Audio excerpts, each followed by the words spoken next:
بہت ہرٹ کیا ہے تم نے مجھے، افق افق بہت زیادہ۔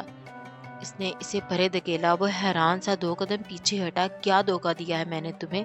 تم شادی شدہ ہو اور تم نے مجھے یہ نہیں بتایا، تمہاری ایک بیوی بھی ہے اور تم نے مجھے اندھیرے میں رکھا، وہ چلائی تھی۔ تم نے بھی تو مجھے نہیں بتایا تھا کہ تم انگیجڈ ہو۔ وہ ایک لمحے کو چپ ہوئی۔ ہاں، نہیں بتایا تھا کہ منگنی اور شادی میں فرق ہوتا ہے۔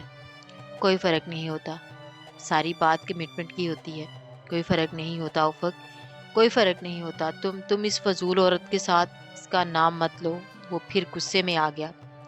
پریشا نے بے بسی سے اسے دیکھا۔ سامنے کھڑا وہ شاندار سا مرد اس کا نہ تھا، نہ کبھی ہو سکتا تھا، جس کا ساتھ اس کا نام بھی احترام سے لینے کو کہتا تھا۔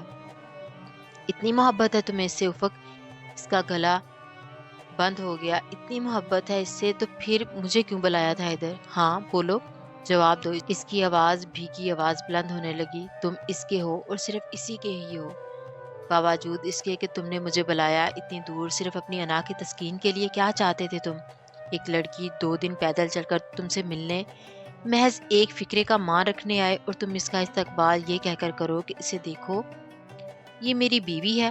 تمہیں ایک لمحے کو بھی نہیں لگا کہ تم کسی کا دل توڑ رہے ہو، کسی کی روح چھلنی کر رہے ہو؟ پھر کہتے ہو میں اسے کچھ بھی نہ کہوں۔ کیوں نہ کہوں؟ وہ گھٹیا ہے اور تم بھی گھٹیا ہو۔ وہ رونے لگی۔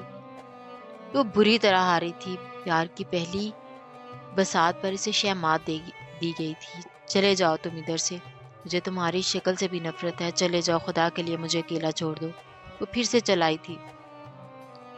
وہ بالکل خاموشی سے کھڑا، اس کی ہر بات، نفرت کا ہر اظہار سن رہا تھا۔ وہ خاموش ہوئی تو وہ اس کے قریب آیا، اتنا قریب کہ اس کے عقب میں پریشی کو کچھ بھی نظر نہیں آ رہا تھا۔ اس سے بالکل سامنے آ کر افق نے اس کے دونوں شانوں کو پکڑ کر زور سے جھٹکا دیا۔ تمہیں مجھ سے نفرت ہے؟ میری صورت سے بھی نفرت ہے؟ یہ نفرت اس وقت سے ہے جب سے تمہیں ہنادے کا علم ہوا ہے؟ ہاں تو پھر میری بات غور سے سنو۔ مزید کچھ کہنے سے پہلے یہ بات سنو، تم ہنادے کے بارے میں کچھ بھی نہیں جانتی۔ 2 سال پہلے کے ٹور پر فشار آیا تھا، ہنادے اس میں دب کر مر گئی تھی۔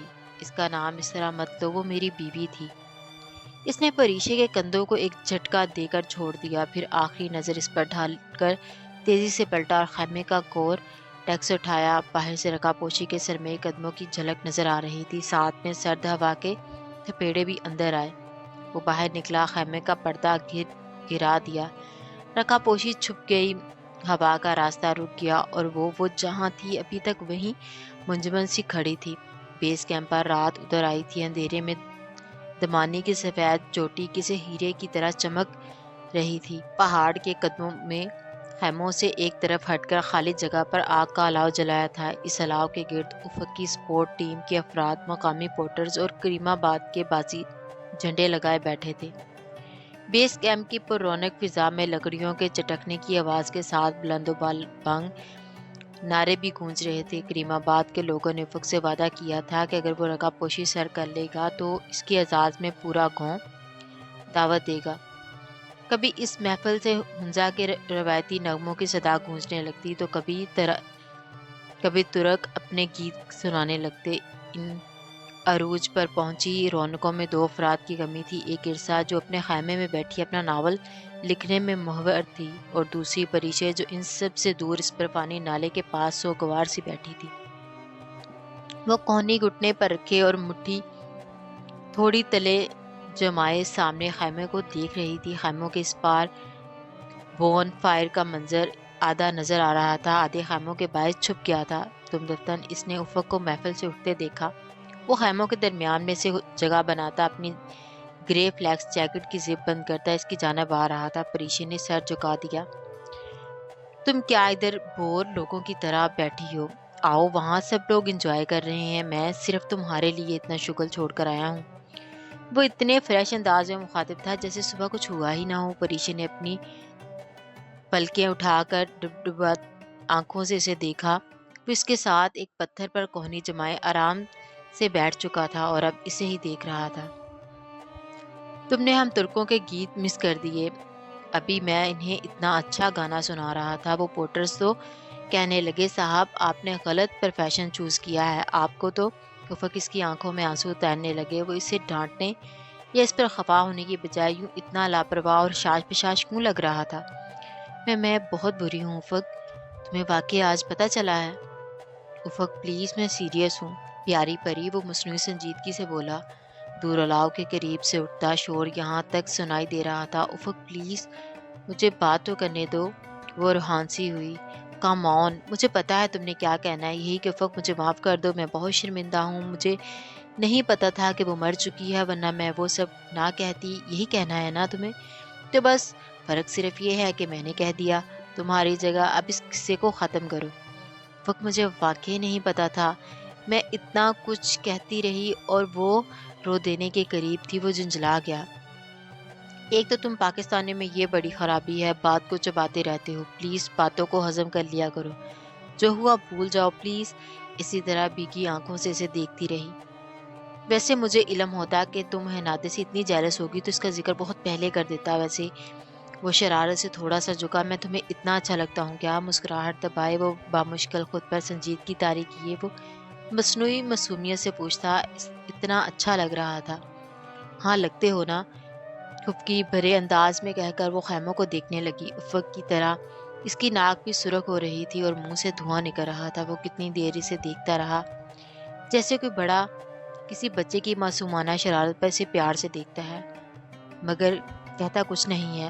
پری، آج تک یہ ہوتا آیا ہے کہ کوہ پیما خوب جسمانی مشقتیں جھیل کر خود کو ان خوبصورت پہاڑوں کے لیے تیار کرتے ہیں۔ آج رات یہ پہلی دفعہ ہے کہ میرے عقب میں موجود یہ پہاڑ خود کو ایک بہت خوبصورت کوہ پیما کے لیے تیار کرے گا۔ پریشے نے نگاہوں کا زاویہ اس کی جانب واپس موڑا۔ قدرے اتراہٹ، قدرے معصومیت سے وہ بولی، کون؟ میں؟ نہیں یار، میں اپنی بات کر رہا ہوں۔ وہ ہنستے ہوئے اٹھ کھڑا ہوا۔ پریشے نے ناراضگی سے اسے دیکھا۔ اچھا اٹھو، تمہارا چیک اپ کراتے ہیں احمد سے، سارا دن روتی رہی ہو، اب تک تو تمہارا الٹیٹیوڈس عروج پر ہوگا۔ کھڑے کھڑے افق نے اس کی جانب ہاتھ بڑھایا۔ وہ نالے کے دوسری طرف تھا۔ اس نے پہلے خفگی سے اسے دیکھا، مگر وہ اس سے زیادہ دیر خفا نہیں رہ سکتی تھی۔